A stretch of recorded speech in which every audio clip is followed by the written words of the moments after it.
Hello everyone, வணக்கம் and welcome back to my channel Long Haired Princess Ella. மெயினாக வந்து உங்களுக்கு ஹேர் கேரில் ஏதாவது டவுட் இருந்தது அப்படின்னா நீங்கள் வந்து எனக்கு கமெண்ட் பண்ணுங்கள், நான் கண்டிப்பாக உங்களுக்கு ரெஸ்பாண்ட் பண்ணுவேன். ஸோ அதுக்கு முன்னாடி நீங்கள் அதெல்லாம் பார்க்கணுன்னா நீங்கள் கண்டிப்பாக என்னோடய சேனலை சப்ஸ்கிரைப் பண்ணணும், மறக்காமல் லைக் பண்ணணும். ஸோ சரி வாங்க, இப்போ நம்ம டைம் டிலே பண்ணாமல் வீடியோக்குள்ளே போகலாம். ஸோ கைஸ், இன்றைக்கி வந்து பார்த்திங்கன்னா டின்னருக்கு வந்து எல்லாருக்கும் சேர்த்து ஒரு ஹெல்த்தியான ஒரு விஷயம் பண்ண போகிறோம். என்னடா இவங்க ஏதோ ஹேர் ரிலேட்டடாக சொல்கிறேன்னு சொல்லிட்டு குக்கிங் பண்ணிகிட்டு இருக்காங்க அப்படின்னு நினைக்காதீங்க. இந்த வீடியோ ஃபுல்லாக பாருங்கள், நான் என்ன சொல்ல வரேன்னு உங்களுக்கு புரியும். அது மட்டும் இல்லாமல் ரீசெண்டாக ஒரு நியூஸ் கூட வந்தது ஃபாஸ்டிங்னால என்னெல்லாம் பிரச்சனை வந்ததுன்னு. ஸோ கண்டினியூ பாருங்கள், புரியும். அது என்னென்னு பார்த்தீங்கன்னா வெஜிடபிள் வச்சு ஒரு சூப்பரான ரெசிபி தான் ட்ரை பண்ண போகிறோம். அதுக்கு வந்து உங்கள்கிட்ட என்னென்ன வெஜிடபிள்ஸ் இருக்கோ எல்லாமே யூஸ் பண்ணலாம், பாவக்காவை தவிர. ஸோ வேறு எது யூஸ் பண்ணிங்கனாலும் கொஞ்சம் மைல்டாக இருக்கும். நான் வந்து முள்ளங்கி, பீட்ரூட், கேரட், அப்புறம் முட்டைக்கோஸ், பீன்ஸு, கேப்சிகம் இந்த மாதிரிலாம் வந்து எடுத்து வச்சுருக்கேன். ஆனியன் கட் பண்ணி வச்சுருக்கேன். அப்புறம் இஞ்சி, பூண்டு, அதுக்கப்புறம் வந்து பார்த்திங்கன்னா கருவேப்பிலை எல்லாம் இருக்குது. இதை செய்கிறதுக்கு மெயினாக வந்து பார்த்திங்கன்னா ஒரு 1/4 டீஸ்பூன் வந்துட்டு நீங்கள் எப்போவும் யூஸ் பண்ணுற ஆயில், அதாவது ஜஸ்ட் அந்த பேனில் இருக்கணும், அவ்வளோதான், அதுக்காக சொல்கிறேன். அவ்வளோ யூஸ் பண்ணிவிட்டு அதுக்கப்புறம் மீதி வந்து வெண்ணெய் இருக்குது இல்லையா, அது வந்து போட்டுக்கலாம். வெண்ணெய் வந்து பார்த்திங்கன்னா கிட்டத்தட்ட ஒரு 2.5 ஸ்பூன் அளவுக்கு நான் எடுத்து போட்டிருக்கேன். இப்போ வந்து வெண்ணெய் போட்டு லைட்டாக அது உருகும் போதே நீங்கள் வந்துட்டு கருவேப்பிலையும் வெங்காயமும் போட்டுடணும். இல்லைன்னா வந்துட்டு பட்டர் என்ன ஆகும்னா அந்த உருகும்போது வந்து பிளாக்காக மாறும். ஸோ ரொம்ப ஹீட் ஆகிடுச்சுன்னா கருப்பாகி அது வேறு மாதிரியான ஒரு வாசனை வந்து வரும். ஸோ அடுத்த ஸ்டேஜுக்கு போக விடாமல் அதே மாதிரி சாப்பிட்றது தான் வந்து போனுக்கு ரொம்ப நல்லது. அதனால் நீங்கள் வந்து அப்படியே அந்த லைட்டாக மெல்ட் ஆகிற டைம்லேயே நீங்கள் வந்துட்டு ஆனியன், கறி லீவ்ஸ், பச்சை மிளகாய் எல்லாம் சேர்த்துருங்க. அதுக்கப்புறம் வந்து பார்த்திங்கன்னா கேப்சிகம் வந்து கொஞ்சம் இதெல்லாம் வந்து நார்மலாகவே நம்ம சாப்பிட்றது தானே, அதனால் வந்துட்டு பொரியல் மாதிரி ரொம்ப சின்ன சின்னதாக கட் பண்ணாமல் நார்மலாக ஒரு ஃப்ரைட் ரைஸ்க்கெலாம் போட்டால் எப்படி இருக்கும் அந்த மாதிரி ஷேப்பில் வந்து கட் பண்ணிக்கோங்க. அதாவது கொஞ்சம் பெருசாக கட் பண்ணிக்கோங்க. ஸோ அந்த மாதிரி கட் பண்ணும்போது நான் சொல்கிற இந்த டிஷ்க்கு வந்து ரொம்ப ரொம்ப சூப்பராக இருக்கும்.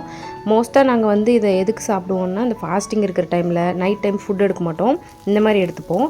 நைட்டுனா ரொம்ப நைட் இல்லை, ஒரு 6:30, 7க்குலாம் ஃபினிஷ் பண்ணிவிடுவோம்.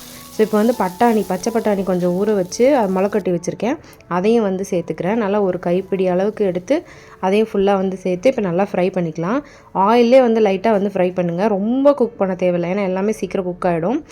இந்த வெஜிடபிள்ஸ்லாம் தான் கொஞ்சம் லேட் ஆகும். இப்போ வந்து இது 1 by 1 எல்லாத்தையும் சேர்த்து நம்ம வந்து எண்ணெயிலே வந்து வதக்கிக்கலாம். ஸோ ரீசெண்ட் டைம்ஸில் நான் அதிகமாக நம்மளுடைய சப்ஸ்கிரைபர் கிட்டேருந்து கேட்குற ஒரு கொஷின் என்ன அப்படின்னா, ஹேர் ஃபால் திடீர்னு ஆகுது, அதிகமாகுது, கொத்தாக கொட்டுது, அதிகமாக கொட்டுது, நிறுத்துறதுக்கு ஏதாவது வழி சொல்லுங்கள் அப்படின்னு சொல்லி கேட்டுட்ருப்பாங்க. ஸோ அதுக்கு காரணம் மேபி நீங்கள் வந்து லைஃப் ஸ்டைல் சேஞ்ச் பண்ணியிருக்கலாம், ஃபுட் ஹேபிட் சேஞ்ச் பண்ணியிருக்கலாம். ஸோ என்ன தான் வந்து நானும் வந்து வெளியே ஃபுட்டெல்லாம் நிறையா சாப்பிடுவேன் தான், பட் இருந்தாலும் ஹெல்த்தி வைஸ்ன்னு பார்க்கும்போது இதையும் வந்து ஈக்குவலாக மெயின்டைன் பண்ணிப்போம். ஸோ அந்த மாதிரி நீங்கள் மெயின்டைன் பண்ணுறது மூலிமா உங்களுக்கு வந்து ஹேர் ஃபால் கண்டிப்பாக இருக்காது. ஹேர் மட்டும் இல்லை, ஸ்கின்னும் நல்லா க்ளோயிங்காக ஹெல்த்தியாக இருக்கும். இந்த மாதிரி வந்து ட்ரை பண்ணி சாப்பிட்டு பாருங்கள், நீங்களே வந்து டிஃப்ரென்ஸ் ஃபீல் பண்ணுவீங்க. இதை வந்து டெய்லி சாப்பிட சொல்லி நான் சொல்லலை, கண்டிப்பாக எல்லாராலையும் அது முடியாது. பட் ஆனால் நாங்கள் வந்து டெய்லி தான் சாப்பிட்றோம், ஏன்னா எங்களுக்கு இதுதான் ஃபுட்டு அப்படிங்கிற மாதிரி நாங்கள் வந்து ஒரு சார்ட் மெயின்டைன் பண்ணிகிட்ருக்கோம். அதனால் வந்து ஃபாஸ்டிங்கில் இது ஒரு ஃபுட்டு, ஒரு டின்னர் ஃபுட்டுன்னு வச்சுக்கோங்களேன்.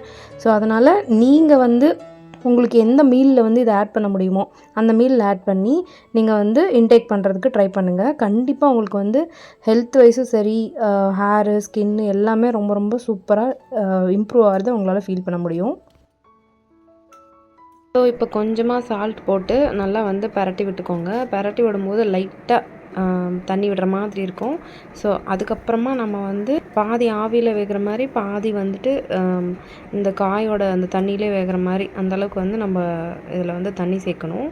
நான் வந்து 1 கப் வாட்டர் எடுத்து அதில் வந்து 3/4 கப்புக்கும் கொஞ்சம் கம்மியாக வந்து ஊற்றிருக்கேன். ஸோ இதுவே கரெக்டான அளவாக இருக்கிற மாதிரி எனக்கு ஃபீல் ஆச்சு. ஸோ பாதி தான் வந்துட்டு தண்ணியில் வேகணும், மீதி வந்து ஆவியில் தான் வேகணும். அப்படி வேக வச்சா தான் அதனோட ஸ்ட்ரென்த் வந்து போகாமல் இருக்கும், கலரும் சேஞ்ச் ஆகாது. சிம்மில் வச்சு மூடி வச்சுடுங்க. கிட்டத்தட்ட ஒரு 5 மினிட்ஸ் இருந்தாலே போதும், நல்லாவே குக் ஆகிடும்.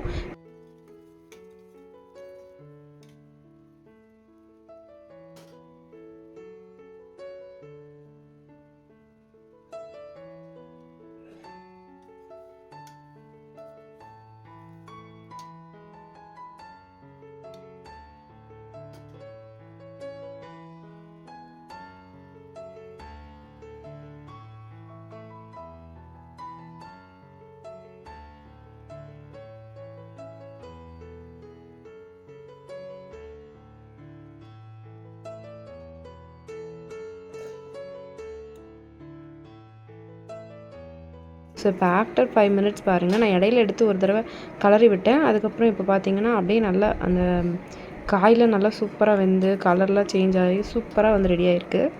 ஸோ தண்ணியுமே நல்லா வற்றிருக்கு. எந்த அளவுக்கு குக் ஆகிருக்குன்னு நீங்களே பாருங்கள். செம்மையாக வந்து குக் ஆகிருக்கு. வெஜிடபிள்ஸுமே நல்லா குக் ஆகிருக்கு. மீல் மேக்கர் ஏன் சேர்த்துருக்கேன் அப்படின்னு பார்த்தீங்கன்னா, மீல் மேக்கர் வந்து ஒரு நல்ல சோர்ஸ் ஆஃப் ப்ரோட்டீன் சொல்லுவாங்க. ஸோ நான்வெஜ் எடுக்க முடியாதவங்க இல்லை ஃபாஸ்டிங்கில் இருக்கவங்கலாம் வந்து சோயா சங்க் எடுக்கிறது ரொம்ப ரொம்ப நல்லது. அதனால் ஸோ நான் எல்லாமே ஹெல்த்தியாக இருக்கட்டும் அப்படின்னு சொல்லிட்டு ஃபாஸ்டிங் டைமில் இந்த மாதிரி தான் மேக் பண்ணி சாப்பிடுவோம். இது ஹெல்த் வைஸும் சரி ரொம்ப ரொம்ப நல்லது. ஸோ இது கூட ஃபைனல் டச்சுக்கு வந்து நான் என்ன ஆட் பண்ணுவேன்னா பெப்பர் கொஞ்சம் வந்து போடும்போது என்ன ஆகும்னா இன்னும் கொஞ்சம் அடிஷ்னலாக வந்து அதனுடைய டேஸ்ட்டு நல்லா இம்ப்ரூவ் பண்ணி கொடுக்கும். அண்ட் தென் ஈவினிங் டைமில் சாப்பிட்றனால நல்லா ஜீரணமும் ஆகும். அதுக்காக இது கூடவே வந்து நான் சில ஹெல்தி நட்ஸ் எல்லாம் எடுத்துப்பேன். அதெல்லாம் ஆல்ரெடி வீடியோ போட்டிருக்கேன். லிங்க் டிஸ்கிரிப்ஷனில் இருக்குது, மறக்காமல் செக் பண்ணி பாருங்கள். ஹேர் க்ரோத்துக்கு என்னை பொறுத்த வரைக்கும் மெயினான விஷயங்கள் பார்த்திங்கன்னா, ஹேர் மெயின்டெனன்ஸ் மட்டும் இல்லை, இன்டேக்காக நீங்கள் எடுக்கிற ஃபுட், ப்ராப்பரான sleep and healthy life style lead பண்ணும்போது தான் உங்களுக்கு வந்து நார்மலாக உங்களுடைய பரம்பரை வழியில் எப்படி முடி இருக்குமோ அந்த மாதிரி வந்து நல்லதாக வச்சுக்க முடியும். அதுவும் வந்து பார்த்திங்கன்னா, உங்கள் டேடிக்கெலாம் வந்துட்டு 50 ஏஜில் வழுக்க தலை வருது அப்படின்னா, உங்களுக்கு 40லே வருதுன்னா, நீங்கள் அதை இன்னும் அவாய்ட் பண்ணுறதுக்கு அவங்கள விடவே நீங்கள் இன்னும் கொஞ்சம் ஹெல்த்தியாக இருக்கிற மாதிரி லைஃப் ஸ்டைல் ஃபாலோ பண்ணிங்கன்னா கண்டிப்பாக சேஞ்சஸ் வரும். அண்ட் ஹேர் ஃபாலுக்கு இன்னொரு முக்கியமான ரீசன் என்ன அப்படின்னு பார்த்தீங்கன்னா, நிறைய பேர் வந்து திடீர்னு இப்போ வெயிட் லாஸ் பண்ணணும், மசில் ஸ்ட்ரென்த் பண்ணணும்னு சொல்லிட்டு நிறைய ஃபாஸ்டிங் பண்ணுறீங்க. நீங்கள் பண்ணுற ஃபாஸ்டிங் தப்பு கிடையாது. பட் ஆனால் இன்டேக் கரெக்டாக எடுக்காமல் இருக்கிறது தான் தப்பு. வெறும் தண்ணியோ இல்லை வெறும் காய்கறி ஜூஸோ குடிச்சிட்டு இருக்கிறனால உங்களுக்கு வந்து ஹெல்த்தியான ஒரு விஷயம் நடக்க போகிறது இல்லை. கண்டிப்பாக அது ஏதாவது ஒரு சைட் எஃபெக்ட் கொடுக்கும். நல்ல ஹெல்த்தியாக ஃபாஸ்டிங் இருந்தாலே முடி கொட்டும். பட் ஆனால் நீங்கள் இந்த மாதிரி ஹெல்த்தியாக எடுக்காமல் ஃபாஸ்டிங் இருக்கும்போது கண்டிப்பாக ஹேர் லாஸ் ஆகும். ஸோ அதெல்லாம் அவாய்ட் பண்ணுறதுக்கு இந்த மாதிரி ஃபுட் எடுத்துக்கோங்க. உங்களுக்கு என்ன முடி இருக்குது, ரொம்ப ஈஸியாக சொல்லிடுவீங்க, ஆனால் எங்களுக்கு தானே கஷ்டம் அப்படின்னு நினைக்கிறவங்க தயவுசெய்து இதையும் பார்த்துட்டு அப்புறமா கமெண்ட் பண்ணுங்கள். எனக்கும் வந்து ஹெவியான ஹேர் ஃபால்லாம் இருந்திருக்கு. அதை நான் வந்து சரி பண்ணுறதுக்கு நான் பட்ட பாடு எனக்கு தான் தெரியும். அது மட்டும் இல்லாமல் சேனலுக்காக நிறைய ரிவ்யூஸ்லாம் பண்ணுறதுக்காக நிறைய ப்ராடக்ட்ஸ் வந்து என்னோடய முடியில் ட்ரை பண்ணி ஹெவியான இன்ஃபெக்ஷன்ஸும் ஆயிருக்கு. அதுக்கு நிறைய கணக்கில் நான் வந்து செலவும் பண்ணியிருக்கேன். ஸோ இதெல்லாம் நான் கடந்து வந்து தான் என்னோடய ஹேர் க்ரோத்தையும் நான் கொண்டு வந்திருக்கேன். ஹேர் கட் பண்ணதையும் உங்களுக்கு காமிச்சிருக்கேன், ஹேர் க்ரோத் பண்ணதையும் உங்களுக்கு காமிச்சிருக்கேன். ஸோ அதில் வந்து முக்கியமான விஷயம், நானும் ஃபாஸ்டிங்லாம் பண்ணியிருக்கேன். கண்ணா பின்னான்னு சாப்பிடாமல் இருந்து தண்ணிலாம் குடிச்சிட்டு, பட் எதுவுமே எனக்கு ஒர்க் அவுட் ஆகலை. பேலன்சிங் டயட் தான் எனக்கு ஒர்க் அவுட் ஆச்சு. ஸோ நீங்களும் ட்ரை பண்ணி பாருங்கள், உங்களுக்கும் கண்டிப்பாக ரிசல்ட் இருக்கும். என்னாலே முடியுதுன்னா உங்களாலேயும் முடியுங்க. தேங்க்ஸ் ஃபார் வாட்சிங் திஸ் வீடியோ. மற்ற ஹேர் கேர் வீடியோ பார்க்க மறந்துடாதீங்க. Thank you. Until then, this is Long Hair Princess Ella. See you on next video. Thank you. Bye-bye.